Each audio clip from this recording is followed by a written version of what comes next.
Seven Bridges was only 10 years old when he ended his life after a bullying incident at school. Yesterday, I sat down to speak with his mother, Emmy nominated Tami Charles. This is Seven's story.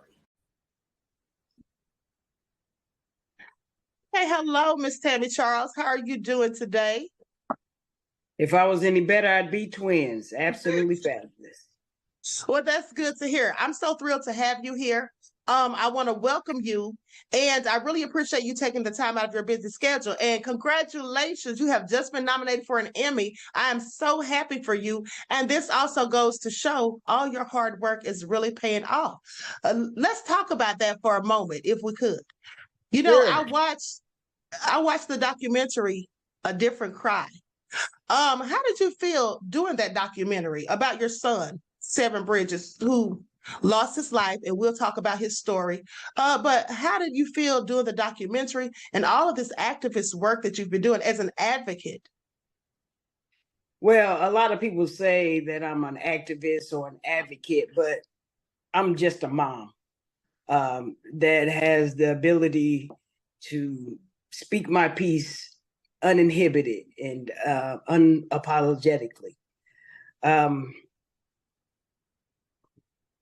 Doing this A Different Cry, I get approached all the time to do interviews and documentaries and that. But what was different about this one was there was investigative journalism involved, where they weren't in the constraints of time and when to get it on. And then it had 69 stations attached to it, where they would have to go before a focus group and even see if the show was worthy to just go on a couple channels in a couple areas. But after seeing the story, they voted to have them on all the stations and do a huge YouTube. And so in that way, it was just different from all the other ones that I had done. And even from that, we won the Gracie Award from that this year in February. So that is that's the next thing under the Emmy that this story has compelled people to actually take some action, not only in physically and in their community, but at home with their families and friends. And so that's important. Absolutely. That is very important. Very important. And now, you know, that's really big. I've never interviewed an Emmy nominated guest before. So that makes me feel proud as well. And I'm so glad to have gotten to know you. You are a wonderful person. And I really am glad that I know you. You know, let me say this about Seven. I never met Seven, unfortunately, but I did read about Seven's story. And I actually covered his story when I talked about children who were being bullied at school and cyberbullied online.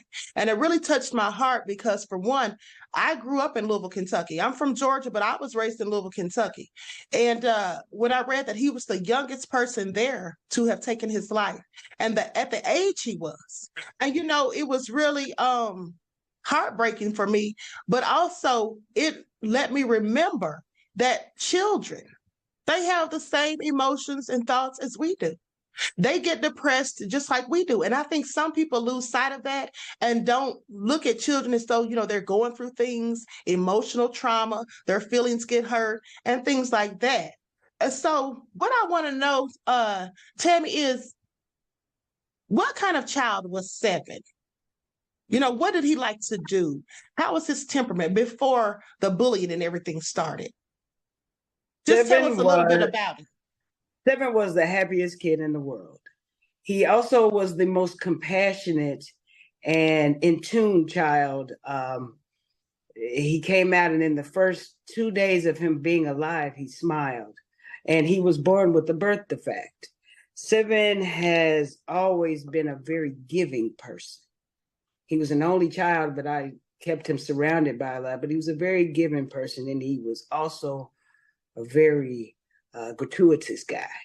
And the biggest thing is that boy was a very mannerable boy. Yes, ma'am. No, ma'am. Yes, sir. Please and thank you. He loved superhero anything. So in his life, if you ask him, what do you want to be when you grow up? He would always say, a superhero. And today, or actually the day that he went to heaven, he got his cape. He's been saving friends around the world, families, other distressed parents and kids around the world, and protecting his friends. That is That's a right. superhero. Absolutely. Because his story being told is absolutely going to save lives. More parents will be talking to their children, Oh yeah, that's what's asking them already about happening. things. That's what's already happening since the first day. New York Mm-hmm. Times. I just saw the coverage only because this wasn't a new story. My kid wasn't the first or the last, but it Mm-hmm. was the decision for me to speak up and basically tell how he lived, Right.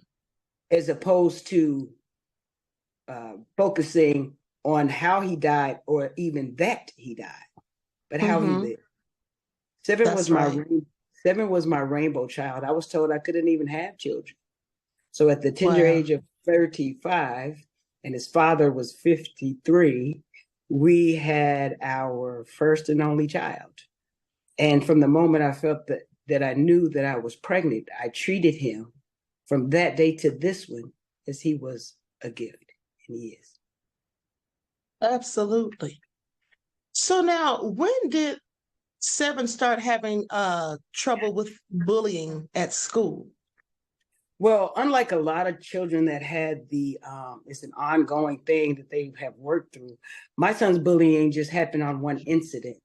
He was on a bus with a Mm, friend, and the friend choked him. And even when he got off the bus, he told his dad, "Daddy, my friend on the bus choked me, but don't be mad. I think he has a mental problem." Again, a very in tune child. wow. Very So, intelligent little child. absolutely. And so, at the crux of it is not that he got bullied, because kids do whatever on the bus, or not that he got choked, kids do whatever on the bus, they're friends to the next day. It was the fact Mm-hmm. that when we tried to take it to the administration to just know if they are following protocol as they did, and then report it, not just for our kid, but for the other kid, like maybe something's going on with him. And Right. if you saw Seven's interview, that's exactly what he said, that we can be friends again. Or maybe he's just having a bad day, but please don't let this go unnoted, not just for my kid, but for that kid, so he can have documented help. So That's right. they brushed off my husband on that Tuesday, but on that Wednesday I came. And as I posed these kind of questions, being the parent that I am of 9, my son was only 10 and a half. And I had been on the policy council PTA for 9 years. My son participated in everything when people weren't even there. We did everything to support the school. And I was that parent that was always at every meeting, and always I had lunch with the kid, average one day a week his entire life. Very involved, Mm-hmm. every single thing. So as being that parent and they knowing my status, I almost and had fell for the fact that it made my kid different. But upon Mm-hmm. realizing that it didn't make my kid different, or it didn't award me any special looking into, or even the fact that you didn't follow your own procedure, is Right. where the bullying and the tension began. And the Mm, bullying just that one time, but afterwards, the teachers began, because of the way I advocated for him, i.e., going to the school board, having a meeting with the president and the boss of the principals, showing them the protocol, bringing them to an administrative review, is the fact that they were a little surprised that this little boy around here got a mama that know how to do this. Because usually people mm-hmm. stop at the principal because they think that she's the last boss. But I'm a Right. business owner, and I know where my tax dollars go.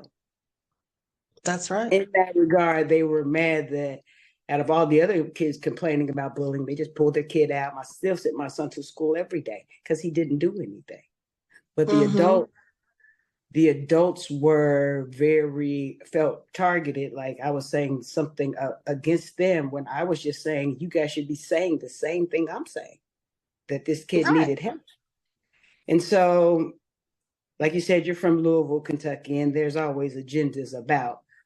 We went through the review, we had it, and I knew, because of the person and the persons that were under review, the adults and the staff began to shun my kid. Mm, Didn't talk to him. picking on him, telling him, any little thing he did, they're pointing at him. They're taking things from him. They even took away a privilege that was covered and sanctioned by his disability, which was the last week of his life, because it would cause further embarrassment because of his birth defect and his special needs. Mm-hmm. But in the interim, as he was being bullied, people were saying something, the administration by this time, when I called and said that this kid said that or this kid did that they were right on it. So of course the kids were like, Seven's a snitch, and then of course Seven felt adverse against me for even calling and saying something, because we both didn't know that the kids would do that. And then when the kids would do it, they'd get no punishment. Did you tell the teacher? Yes, ma'am. She didn't say anything.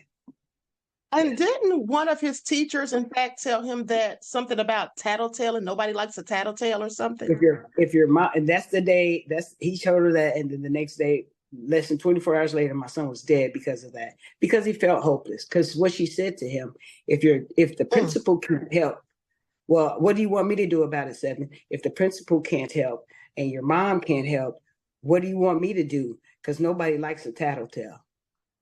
And my son had the worst day at recess. He came home, and that's when I noticed his mood in that. And I gave him a little space. We talked about it. He told me that very story. And then after we talked about it, he still had to, tend with that part. But I also saw that his parents were fighting. They were, we were in I am the cause of this discourse. He was very in tune like that.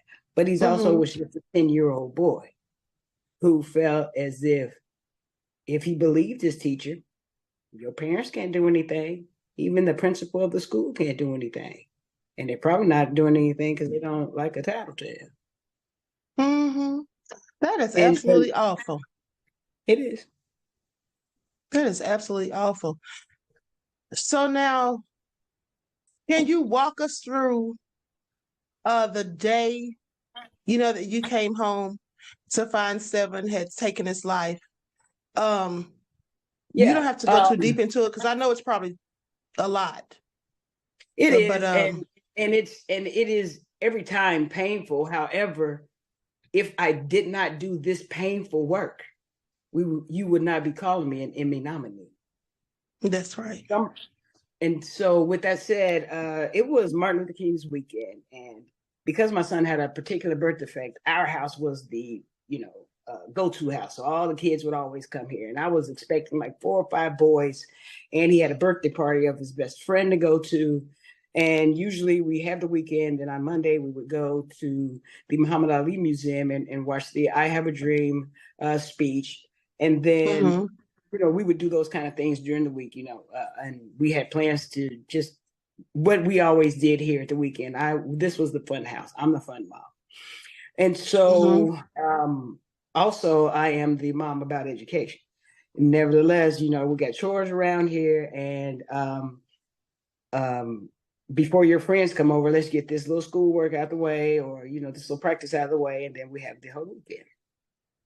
So in that, if you're preparing for 3 boys all weekend, it was supposed to be a snowstorm then too. It was a snowstorm coming. Then I needed food.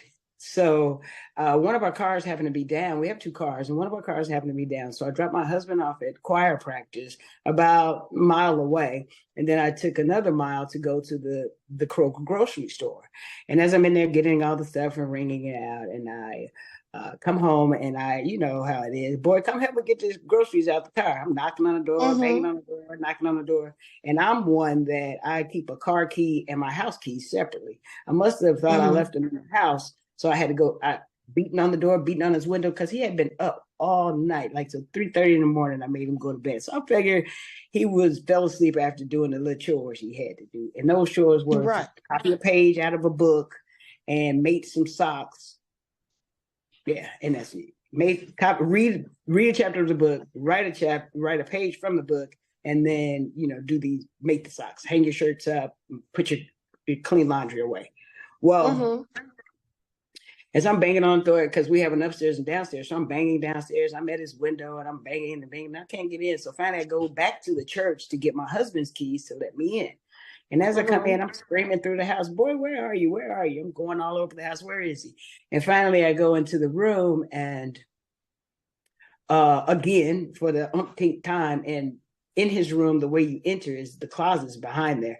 And I just happened to look over and see the glance of my son, the back of him hanging to his death with his own belt. Because of my intense medical background, I am a medic from the United States Navy. And I began CPR, of course I'm like, 7, why would you do this? I began CPR, checking for all the vitals, just looking for the fact, like, what has happened? And as I'm trying to resuscitate my son, I instinctively knew that my son was already gone. I still called 911, continue the compressions until it was in me that this is the point is moot at this point. And as it was, like I said, it was really cold. So it's ironic. I went outside, and we live on a small street, and all my neighbors' cars were gone. Nobody was home. That's so rare on a Saturday morning. And then the 911 wasn't coming fast enough. And so I picked up my 80-pound baby and put him over my shoulder. And as I'm walking from his bedroom to this living room, a paramedic bust into the door. And when he did, I just screamed, "Help my baby." And from that, I even have pictures of them trying to work on my son. After that, we were led, kept out of the house, and then led out of the house because, of course, I'm saying that he was hung, but who wants to say that 10-year-old committed suicide? It's more easy to say that it was murder, foul play. Right. And I let that play out because I knew that much wasn't true. I knew that my son was gone before we made it to the hospital. And from that, I made a post on Facebook because everybody knows me, and I said that my son is dead, and he was only 10 years old.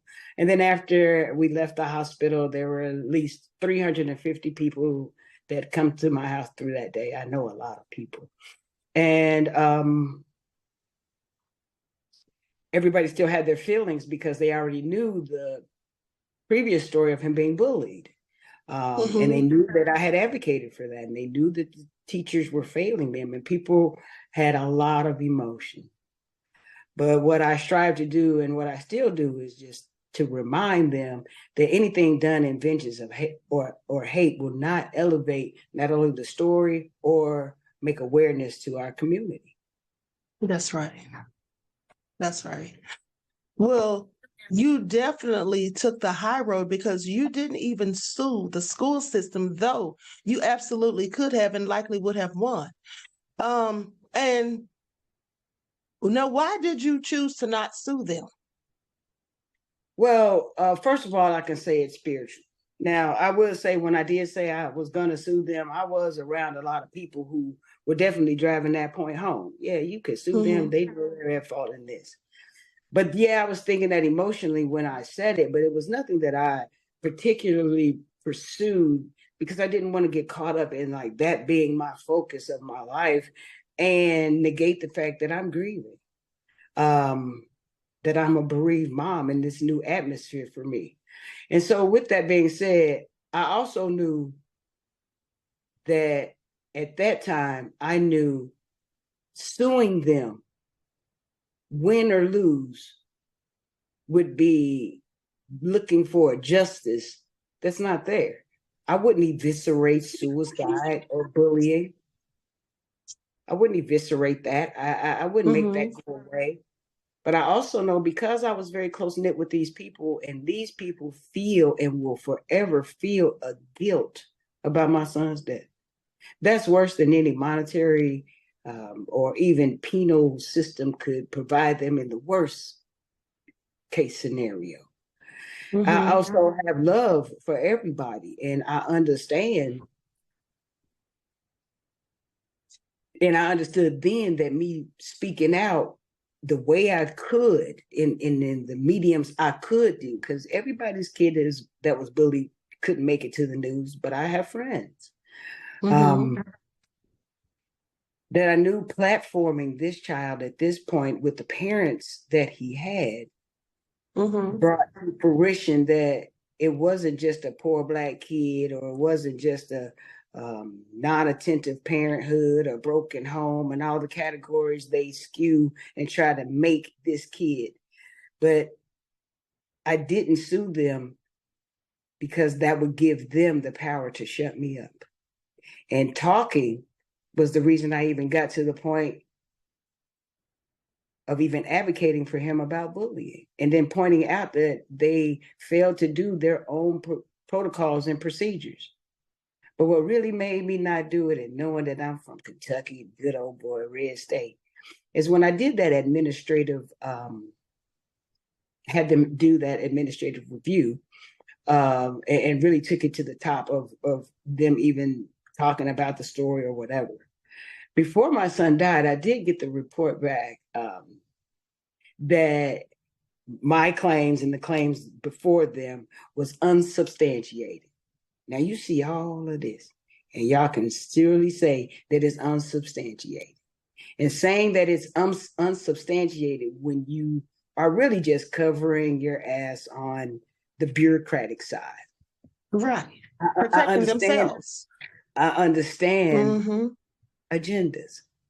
So I knew it would be futile for me to sue these people and even think that I would have any kind of justice. And at the end of the day, it would take 3 or 4 years. They would settle out of court and still make me sign something saying, keep their name out of my mouth. And that's not what I was ever going to do. And there was no amount of money for them to make me do it. Because like I said, from the time I was pregnant, I said his name, my son's name is 7. The only 7 in the school system. Now several people send me, I named my baby 7, I named this, those things. And for me to be, and they were surprised mostly, and I say that in the skew of stereotyping Black women. They were most surprised that they had a kid in their school who's footloose and carefree, and who had a mother who had a vocabulary and a backbone that I did. I'm self-employed. They were threatening some of the people that were talking to me, threatening their employers and all that stuff. It got real small towny around here. Really? Girl, wow. Call me later. Okay, I will. So now let me ask you this. So what do you think that they could have done differently in this scenario? The only thing they could have done, the first thing they could have done is just follow their own protocol. That's right. As I posed to the principal, had I choked my son and he came and told y'all about it, my son wouldn't come out. That's right. But in your care, my son gets choked and y'all don't even think to tell me. Or do anything about it. Right. Now, this little boy who choked him also called him the N-word, correct? Nah, that wasn't it. Oh, that he didn't call him the N-word? Nah, that wasn't it. It's a skewed story. There was somebody else on the bus, and my son. The reason why my son didn't even retaliate is because of the context of the word. This is 2023. That was 2019. People say nigga all the time. I taught my son not to let that word have any power over you. Nigga. He's never been called one in his home, but don't matter who say it, because his uncles definitely call him. You know what I mean? We from Chicago. Everybody go call him and say it, and I didn't ever give him an option to be offended by the word. So that was nothing he was reacting to, but because he didn't react as an angry Black man because the other person called him a name, the friend choked him because he wouldn't be mad at her. Ironic, huh? That is ironic. So they were trying to make him mad, and when he didn't get mad, they got more angry. His friend who defended him at first, don't call him that. That's a bad word. Don't call him that. That was on a Friday. And then on Monday on the bus, he said to him, 7, you really should say something to that person about saying what they said. And here's what it was. They were talking about squaring up who's the tough one. And the little girl said, well, you know that nigga can't fight. It was nothing offensive or any of that. It's just their context, these kids, you know. Right. So 7 wasn't even offended by it. But the guy, just because of the word was dropped, thought that he should be offended because he wasn't mad. The little boy choked him. And he's right. The little kid was a troubled kid and had been there for a lot of things. And my son was compassionate to that. In fact, when the little boy was moved to the school, he's a very troubled child. And my son was the only one that talked to him, even sit by him on the bus, because he's a troubled child. He's always in trouble. Ironic how my son reached out to the one that was the leper to be his friend. And that leper incited, because of that act, incited this incident. Wow. And even so much in the school, they didn't even do nothing about the little boy. They put him on a basketball team. Well, that's what I was going to ask you next. Did they ever contact his parents? Did he get any type of discipline at school? But nothing. So the bus driver didn't do anything either when he choked Seven on the bus?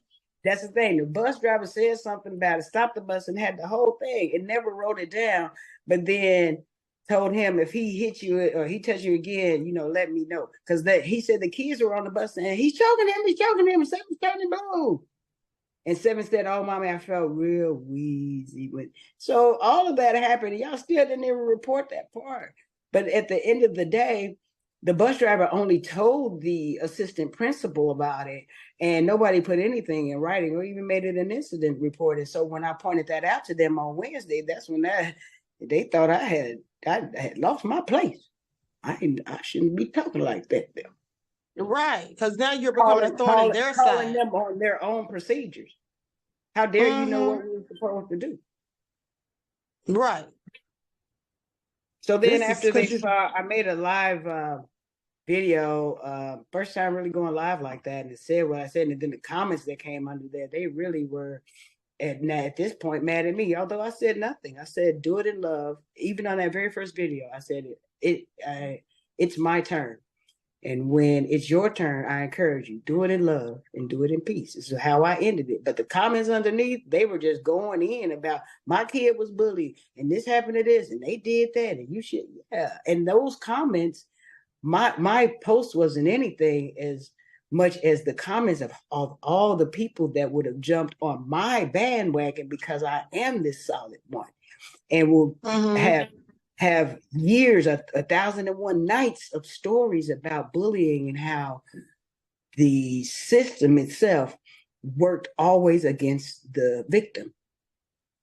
Right.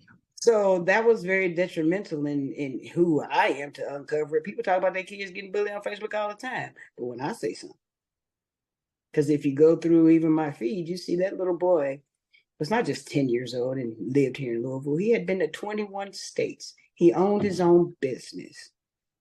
He was just on the honor roll. Listen, had traveled all over this place and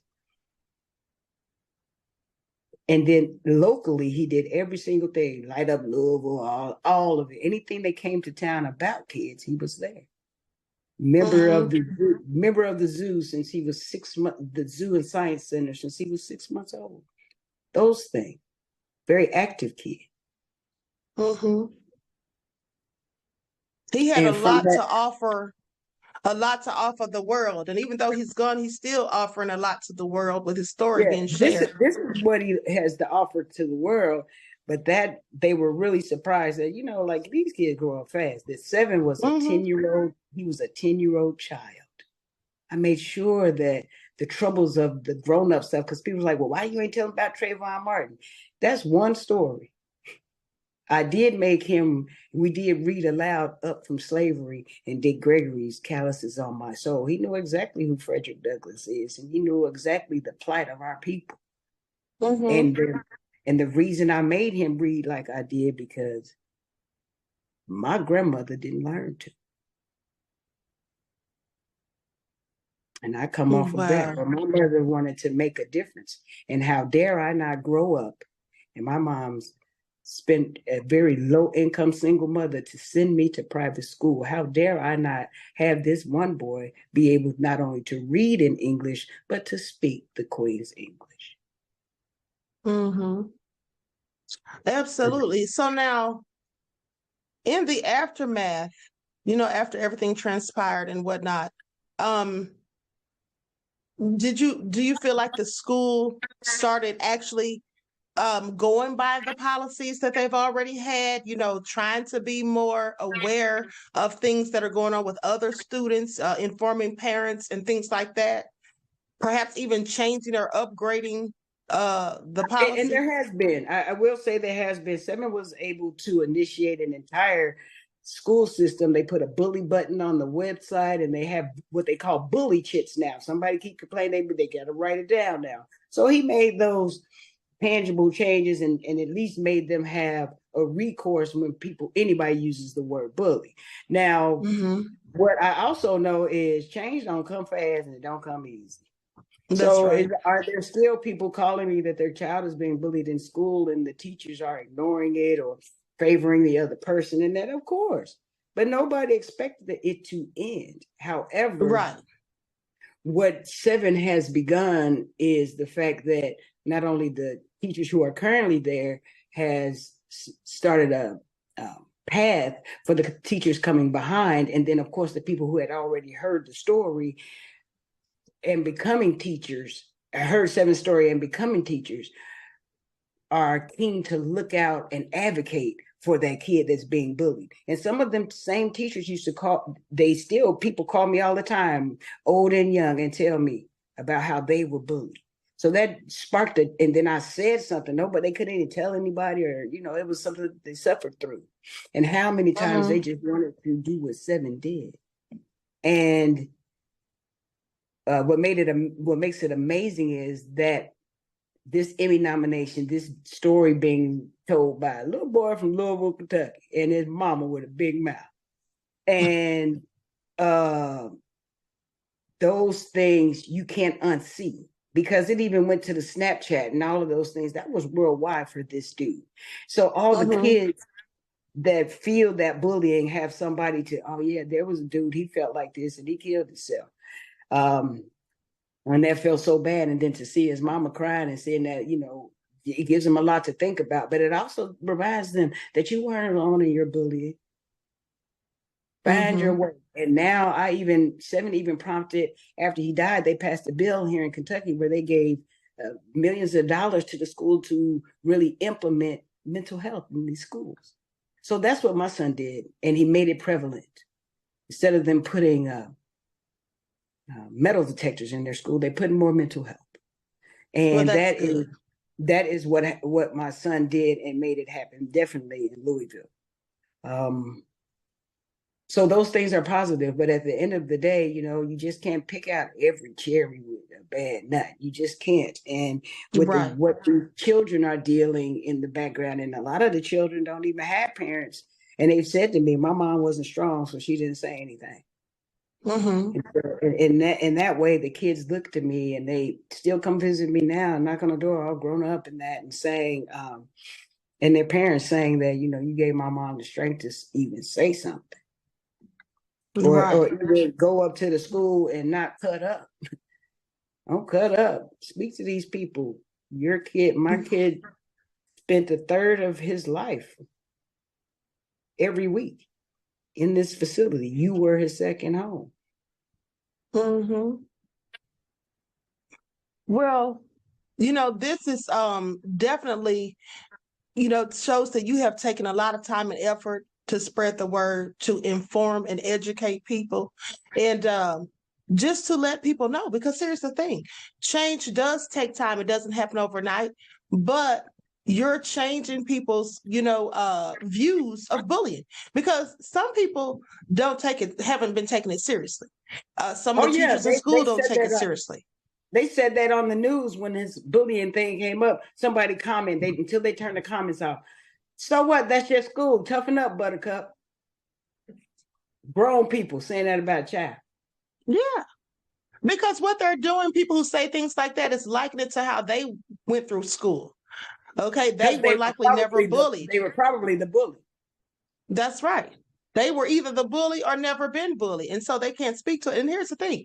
We're all different. We all have different temperaments, different thoughts and emotions and views. Something that may bother me may not bother someone else. Something that I would say is bullying may not be the same to someone else. They may say it's horseplay or just kidding around or whatever. So at the end of the day, it depends on, that's right. You can't tell someone how to feel. That's right. That's absolutely right. And sometimes bullying doesn't have anything to do with how tough you are or Or you're how not. old you are. How It old you does are. not. That's right. I Grown had people are bullied. the nurse was bullied at her job and killed herself. Hmm. So exactly. And so that's the point. So you can't just say that like toughen up. Sometimes there's also mental bullying too. People playing mind games and psychological things. So it's a whole lot to unpack sometimes. But I want to commend you for doing all of this work, and especially congratulations again on your Emmy nomination. I really hope you win. But this is big. And I want to thank you for coming on here to share Seven's story with my viewers because, like I said, I first read about his story in 2019, and I did a video about it on Facebook.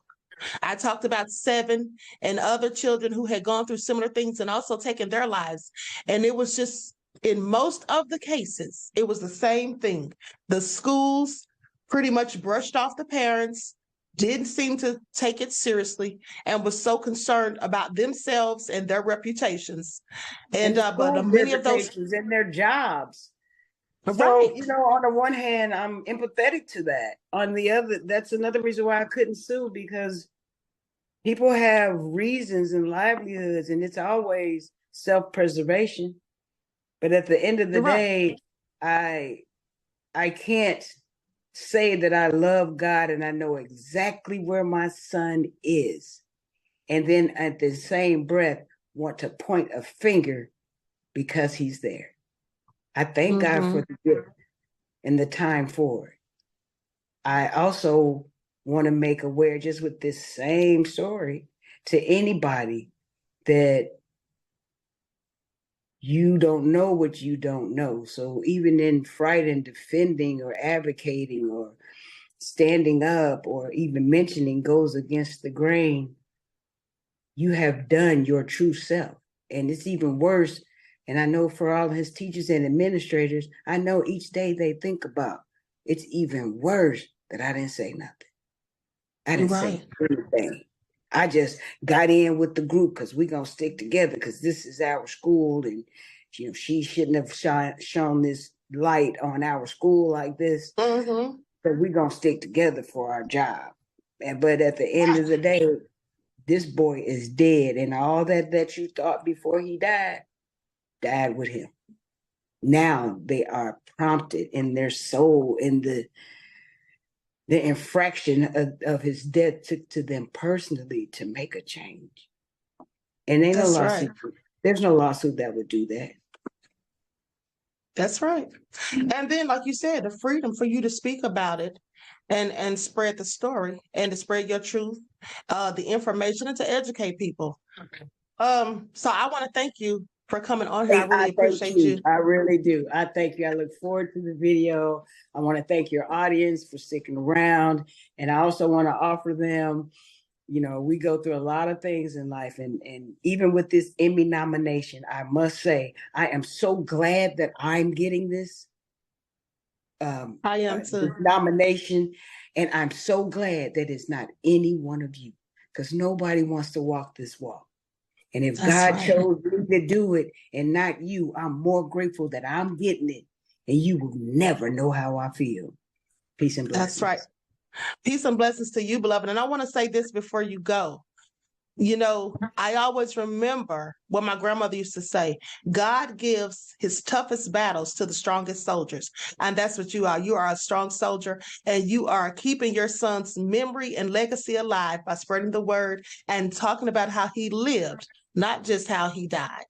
And with that all being said, I want to thank you so much, beloved. Peace and blessings. Peace and blessings. Thank you. You're welcome. 7-year-old Jeffrey Taylor also took his life after being bullied at school. This is his story. Mask and Superman cape.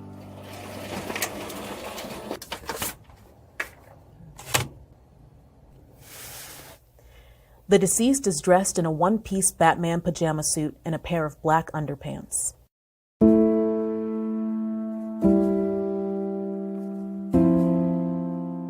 I feel like my baby just was pushing everything in that little brain of his a 7-year-old, dealing with calling a nigger nagging. You're ugly. You dress funny. He did not want us to go up there and embarrass him because he didn't want to get nobody in trouble. So he didn't say nothing. He was just dealing with it and praying for them. Young male child measuring approximately 46 inches tall and appearing the stated age of 7 years. Everybody's a woulda, coulda, shoulda until it happens to you. Woulda, shoulda, coulda. Wish I woulda, shoulda, coulda had my son. I would do anything to have my son back, but Lord knows it's not going to happen. Black kids are dying by suicide at rates 2 times higher than their white peers. And as we started digging into the numbers, we found research and experts were backing up the facts that the numbers that are actually out there aren't even close to the reality of the situation. We started looking into what happened to Jeffrey Taylor after seeing a local report out of San Antonio, Texas. Family prayer? Yes. Okay, well, let us pray. Who's first? Me.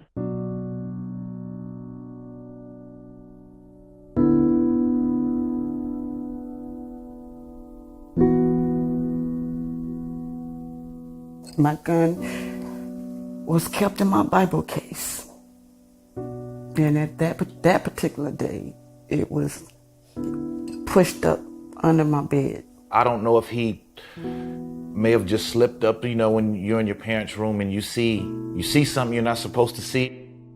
I went straight to the room.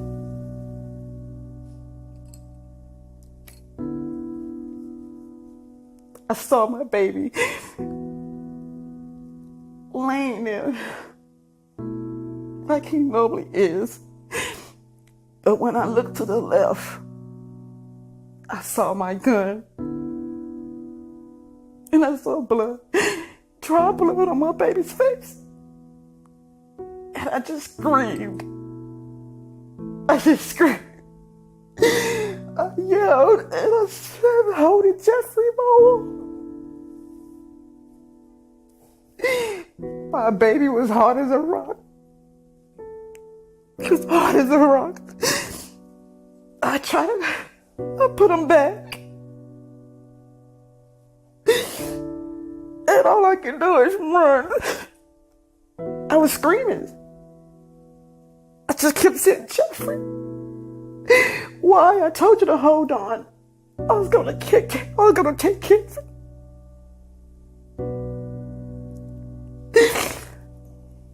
But God had something else in store for my baby.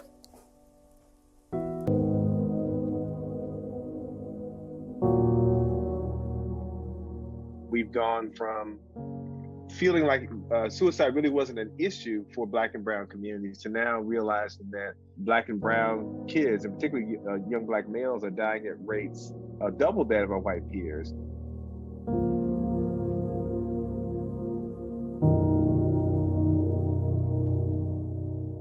I grew up hearing that if you're experiencing anxiety or depression, you just need to pray harder. I didn't have the right to feel anxiety. I didn't have the right to feel emotional pain. We saw the deaths of George Floyd and Ahmaud Arbery and Breonna Taylor.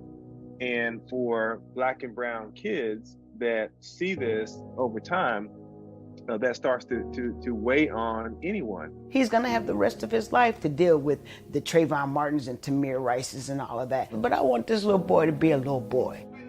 Come on, Savage.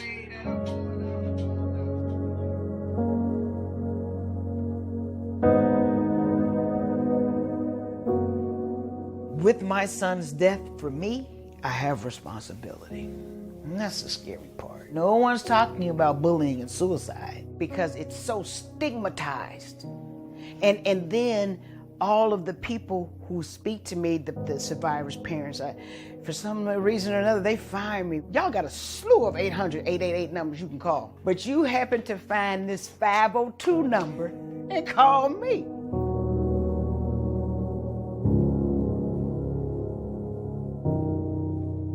I'm getting ready to talk to this little girl about being bullied and how to feel. And the first thing this little girl asked me, "Miss Tami, do you think Seven's in a better place? Do you think he's happy there? Do you think that I would be more happy where 7 is.